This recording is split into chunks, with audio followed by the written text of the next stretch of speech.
and that one hasn't worked in many years, so it doesn't even show on the record, but it has the same newer doors. This one's probably like a Westinghouse version, modernized variation of a Serge. It's a weird bumper, it's like a protective, it's a weird cab.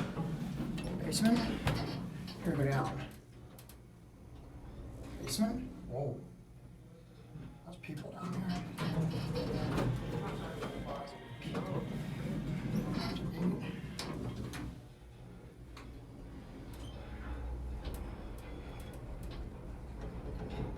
God saw me.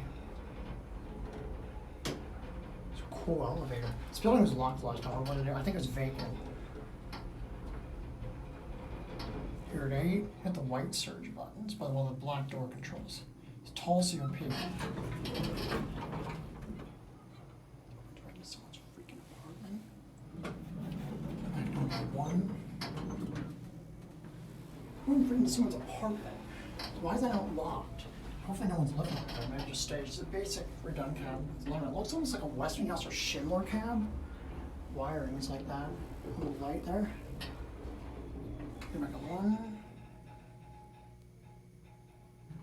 Just independent service key switch right there.